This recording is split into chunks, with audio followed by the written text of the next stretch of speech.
యెహోవా వాక్కు యోనాకు ప్రత్యక్షమై ఇలాగ సెలవిచ్చెను. నినివే పట్టణస్థుల దోషము నా దృష్టికి ఘోరమాయను గనుక నీవు లేచి నినివే మహాపట్టణమునకు పోయి దానికి దుర్గతి కలుగునని ప్రకటింపుము. ఈ మాట దేవుడు యోనాకు చెప్పినప్పుడు యోనా అయితే నినివే పట్టణానికి వెళ్ళలేదు. తను ఎక్కడికి వెళ్ళాడంటే తర్షీషునకు పారిపోవడానికి ప్రయత్నం చేశాడు. ఎందుకనంటే నినివే పట్టణస్థులు దేవుని దృష్టికి చాలా పాపం చేశారు.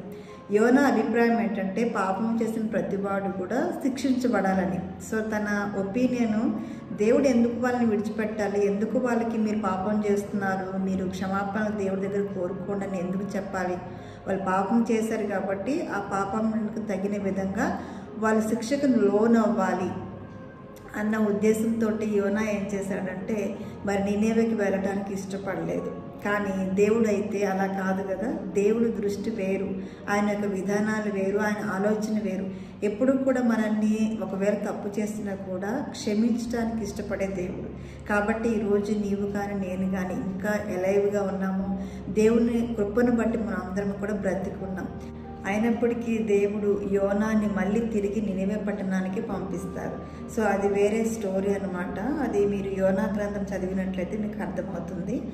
అప్పుడు ఎలాగైనా సరే యోనా మళ్ళీ తిరిగి నినివే పట్టణానికి వెళ్ళి అక్కడ వాళ్ళకి తెలియపరిచినప్పుడు మీరు మీ పాపములు ఒప్పుకోనండి, దేవుడు మీ యొక్క పాపము క్షమించడానికి ఇష్టపడుతున్నారు అని చెప్పినప్పుడు వారందరూ కూడా ఉపవాసం ఉండి ప్రార్థన చేసి పశ్చాత్తాపడినప్పుడు దేవుడు ఏం చేశారంటే 3వ అధ్యాయము 10వ వచనంలో ఈ నినివే వారు తమ చెడు నడతలను మానుకొనగా వారు చేయించిన క్రియలను దేవుడు చూచి పశ్చాత్తాప్తుడై వారికి చేయుదునను తాను మాట ఇచ్చిన కీడు చేయక మానెను.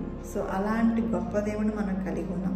నీ జీవితంలో నా జీవితంలో కూడా ఒకవేళ మనం కీడు చేసినట్లయితే, తప్పు చేసినట్లయితే, పాపం చేసినట్లయితే, దేవునికి ఎగెనెస్ట్గా నీ యొక్క లైఫ్ వెళ్తూ ఉన్నట్లయితే ఇంకొక అవకాశం దేవుడు నీకు ఇస్తున్నారు. ఏంటంటే నీవు దేవుని దగ్గరికి తిరిగి రావాలి, పశ్చాత్తాపడాలి. అప్పుడు నీదున్న శాపము తొలగించబడుతుంది. నీవైతే నీ యొక్క పాపమును బట్టి నరకానికి నీవు వారసుడివి. కానీ దేవుని దగ్గరికి వచ్చినప్పుడు ఆ పాపములన్నీ క్షమించబడి నిత్య రాజ్యము లేకపోతే పరలోక రాజ్యము దేవుడు నీకు ఇవ్వడానికి ఇష్టపడుతున్నారు. ఇదే సమయము. ఈ ఒక్కసారి మీరు ఆలోచించండి, మీ పాపంలో ఒప్పుకోనండి, దేవుడి దగ్గరికి రండి. దేవుడు నినివే పట్టణస్థులను ఎలాగ క్షమించాడు, నిన్ను నన్ను కూడా క్షమించడానికి సిద్ధంగా ఉన్నారు.